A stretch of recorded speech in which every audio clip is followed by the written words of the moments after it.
¿Quién nos convierte en cómplices de un asesino? Edgar Allan Poe lo revela en Corazón delator, un relato donde la culpa, la obsesión y el doble freudiano se entrelazan. Hoy analizaremos cómo este cuento, publicado en 1843, anticipa el concepto de lo siniestro, que Sigmund Freud definiría décadas después, por qué un simple ojo desencadenará un crimen y por qué el asesino escucha latidos que nadie más percibe.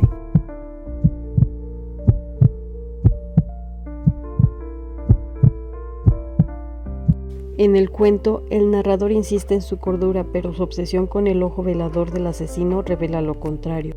¿Por qué ese ojo lo perturba? Freud diría que es un símbolo del superyo, la voz interior que no juzga. Al destruirlo, el narrador intenta silenciar su propia culpa, pero como advierte Freud, lo reprimido siempre retorna, y aquí lo hace en forma de latido. El ojo, similar al de un buitre, no solo un órgano, es la mirada moral. El narrador no puede soportar. Poe lo describiría velado por una fina membrana, algo familiar, un ojo humano que se vuelve extraño. Durante 8 noches, el narrador repite el ritual de espiar al anciano. Freud vincularía estos traumas no resueltos. Cada visita es un intento fallido de dominar su miedo. El latido como retorno de lo reprimido. Tras el crimen, el sonido del corazón aumenta cada segundo, como el redoble de un tambor. No es real, es la culpa materializada. Freud lo llamaría persecución aditiva, una alucinación que revela la verdad. Como paralelo moderno, Poe nos muestra que el terror no está en lo sobrenatural, sino en la mente que se devora a sí misma. Hoy, este mecanismo sigue vigente. Series como The Haunting of Hill House usan casas familiares que esconden secretos, o películas como Get Out exploran el horror de la identidad fracturada. Como diría Freud, lo siniestro es lo que debía permanecer oculto, pero ha salido a la luz.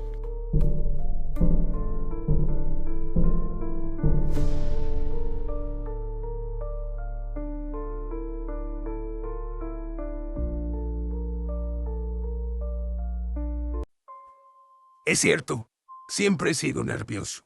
Un nervioso, terriblemente nervioso. ¿Pero por qué afirman ustedes que estoy loco? La enfermedad había agudizado mis sentidos, en vez de destruirlos o embotarlos. Y mi oído era el más agudo de todos.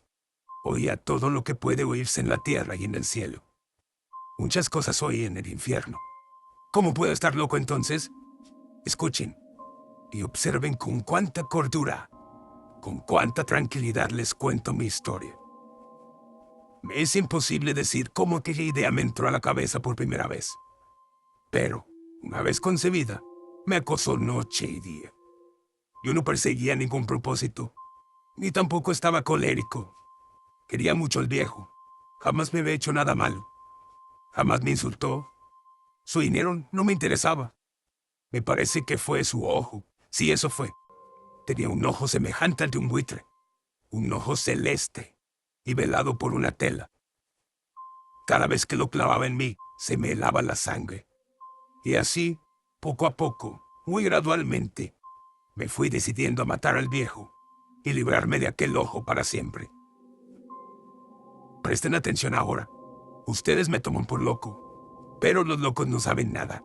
En cambio, si hubieran podido ver con qué habilidad procedí, con qué cuidado, con qué previsión, con qué disimulo me puse a la obra. Jamás fui más amable con el viejo como la semana antes de matarlo. Todas las noches, hacia las 12, hacía yo girar el picaporte de su puerta y la abría. Oh, tan suavemente. Y entonces, cuando la abertura era lo bastante grande para pasar la cabeza, levantaba una linterna sorda, cerrada, completamente cerrada, de manera que no se viera ninguna luz, y tras ella pasaba la cabeza. Oh, ustedes se hubieran reído al ver cuán astutamente pasaba la cabeza. La movía lentamente, muy lentamente, a fin de no perturbar el sueño del viejo. Me llevaba 1 hora entera introducir completamente la cabeza por la abertura de la puerta. hasta verlo tendido en su cama. ¿Es que un loco hubiera sido tan prudente como yo? Y entonces, cuando tenía la cabeza completamente dentro del cuarto, abría la linterna cautelosamente. Oh, tan cautelosamente. Sí, cautelosamente iba abriendo la linterna, pues crujían las bisagras. La iba abriendo lo suficiente para que solo un rayo de luz cayera sobre el ojo del buitre. Y eso lo hice durante 7 largas noches. Cada noche, a las 12. Pero siempre encontré el ojo cerrado. Y por eso me era imposible cumplir mi obra. Porque no era el viejo quien me irritaba, sino el mal de ojo. Y por la mañana, apenas iniciando el día, entraba sin miedo en su habitación y le hablaba resueltamente, llamándolo por su nombre con voz cordial y preguntándole cómo había pasado la noche. Ya ven ustedes que tendría que haber sido un viejo muy astuto para sospechar que todas las noches, justamente a las 12, iba yo a mirarlo mientras dormía. Al llegar la 8ª noche, procedí con mayor cautela que de costumbre al abrir la puerta. El minutero de un reloj se mueve con más rapidez de lo que se movía mi mano. Jamás, antes de aquella noche, había sentido el alcance de mis facultades, de mi sagacidad. Apenas lograba contener mi impresión de triunfo.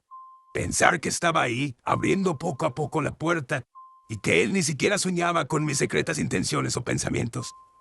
Me reí entre dientes ante esta idea, y quise a mí o yo, porque lo sentí moverse repentinamente en la cama, como si se sobresaltara.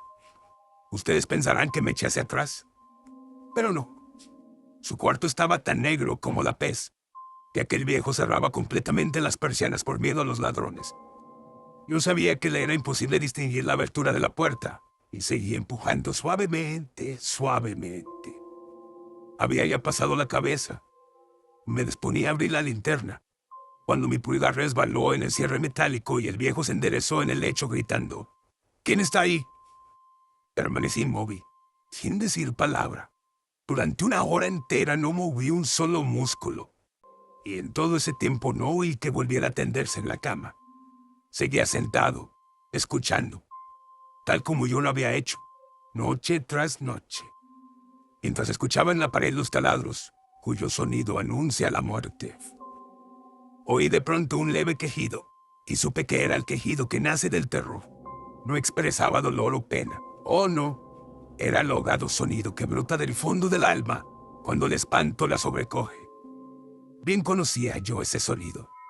Muchas noches, justamente a las 12, cuando el mundo entero dormía, surgió de mi pecho, ahondando con su espantoso eco los terrores que me enloquecía. Repito que lo conocía bien. Comprendí lo que estaba sintiendo el viejo y le tuve lástima, aunque me reía en el fondo de mi corazón. Comprendí que había estado despierto desde el primer leve ruido, cuando se movió en la cama. Había tratado de decirse que aquel ruido no era nada, pero sin conseguirlo. Pensaba, no es más que el viento en la chimenea o un grillo que chirrió una sola vez. Sí, había tratado de darse ánimo con esas suposiciones, pero todo era en vano. Todo era en vano, porque la muerte se había aproximado a él.